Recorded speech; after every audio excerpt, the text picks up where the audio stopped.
here's the carnage.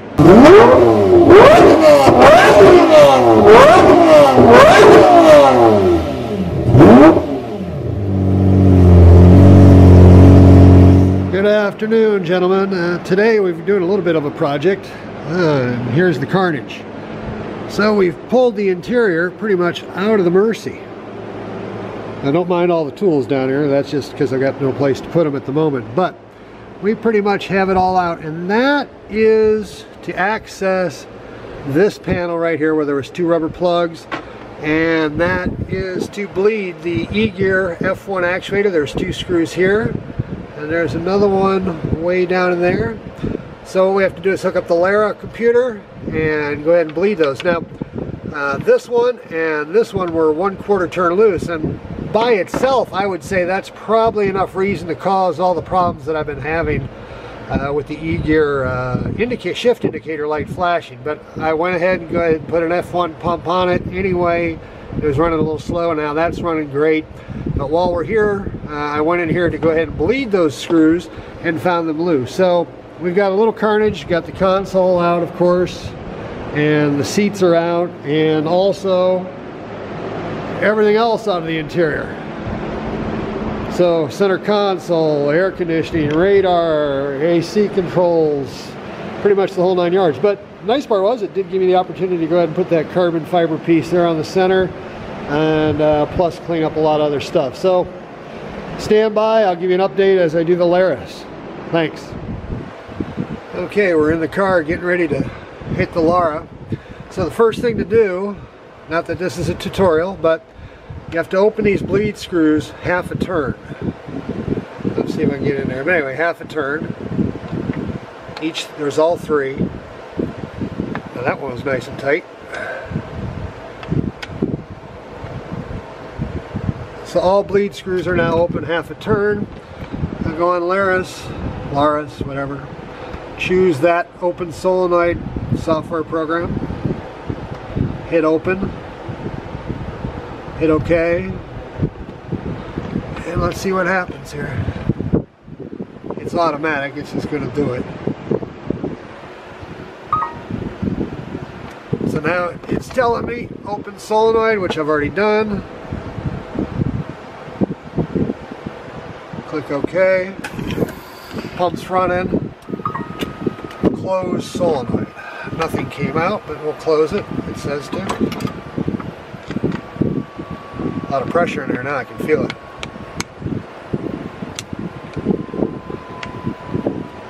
So solenoid is closed. Hit OK. What's it going to tell me to do again here? Solenoid is closing. Okay. Open the solenoid. Half a turn.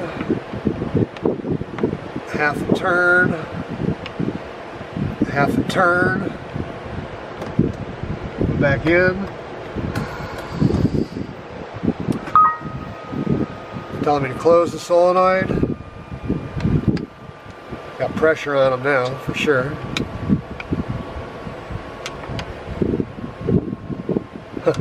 Funny thing is, I'll just see. What's it going to tell me to do next?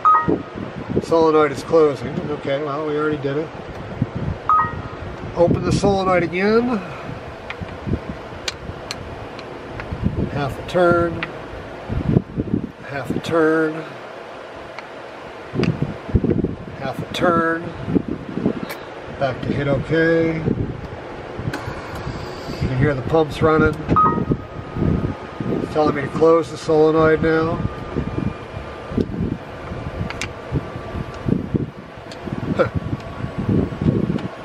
Definitely getting more turns in than I would have had before. So solenoid's closed. Okay.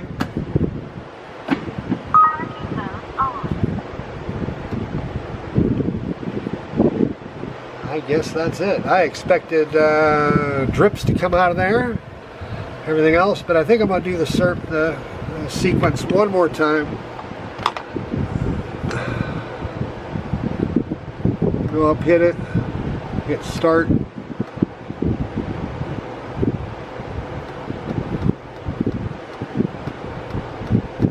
find the open solenoid, so we have to choose the one that's 08, 09, 10, hit open,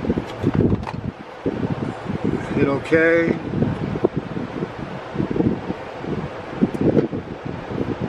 It's doing it in sequence. I have to open the solenoid,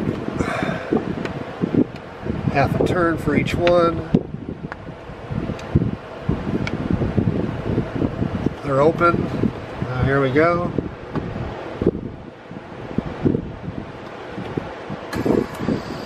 Definitely hear the pump running. I have to close the solenoid.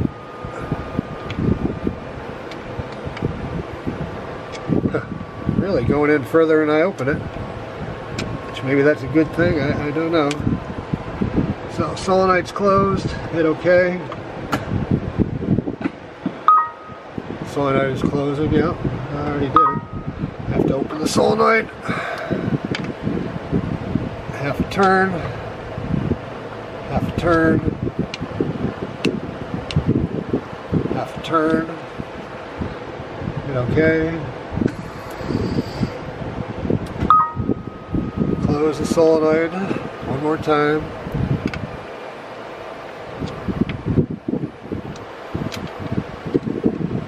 So I opened it half a turn, as you can see. Now that's a half. No, that's still a half. Okay. Hit OK. So it's going to probably ask me to do it one more time. It looks like 3. Solenoid's closing. Yep, we did that. Open the solenoid one more time. Again, half a turn. It's a little boring on this video, but I'm not stopping, so. You hear the system running. Telling me to close it again.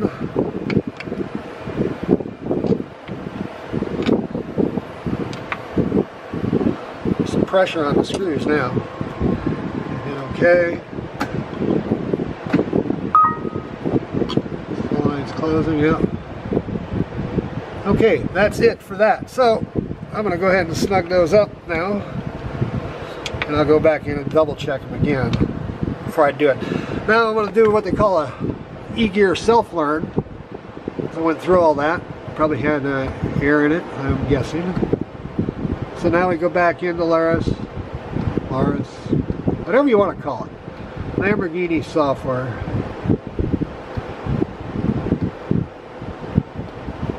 We're going to do a self-learn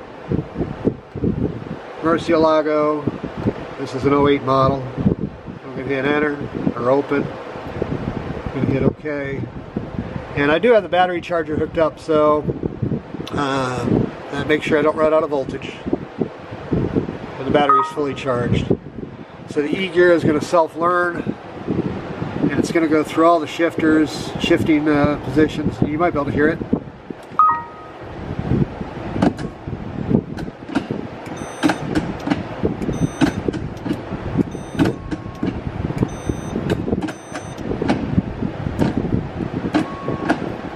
Doing all the shifting. Oh, is that faster sounding? All right.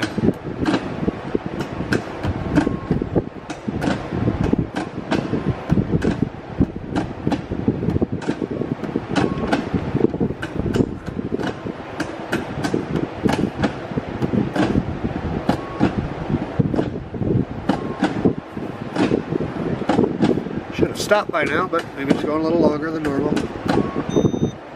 Okay, stopped. That was pretty extensive. And that's it. That was the E-gear. So anyway, those are the fittings if you ever want to know. You cannot reach them from under the underside whatsoever. It's all up top here.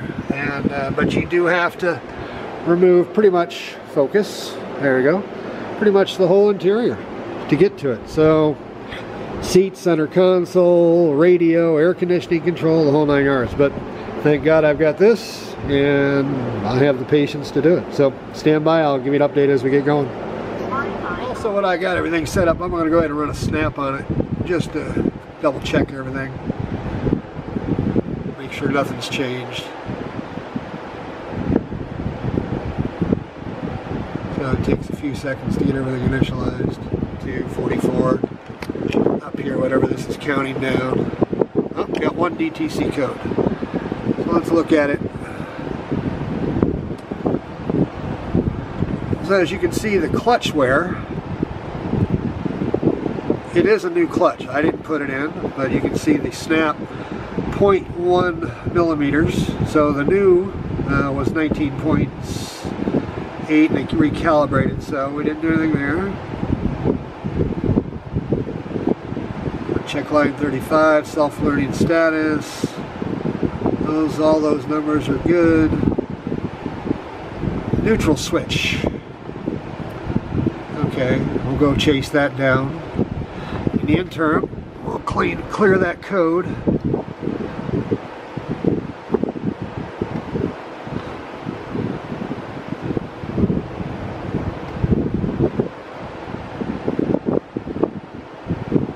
Go back into analysis mode.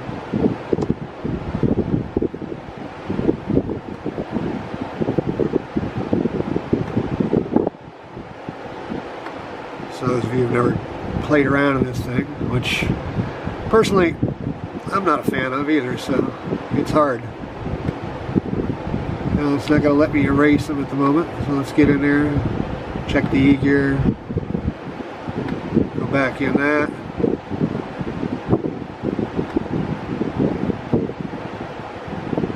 Alright, not going to let me clear that code right now. Let's leave default neutral switch P1747. So I'll go ahead and address that.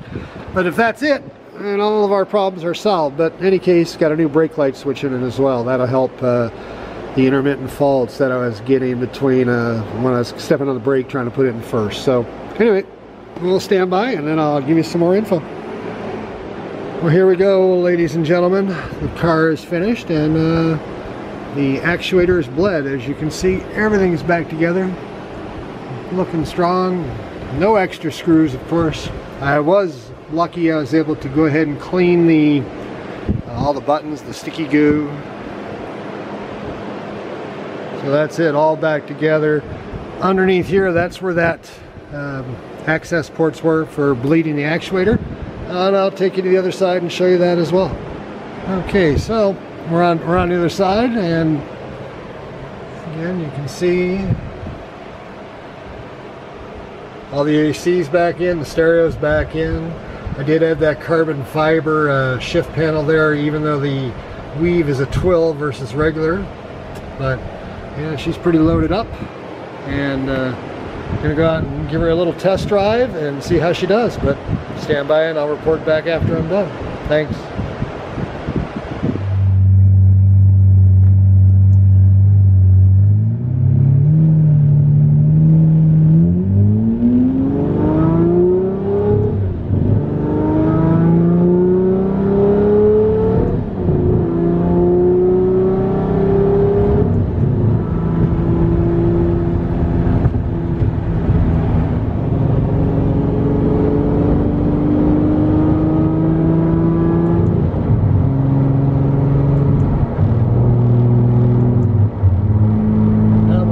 Used to flash in between the gear shifts. Sometimes you'd have to wait to go into gears. And now, operation successful.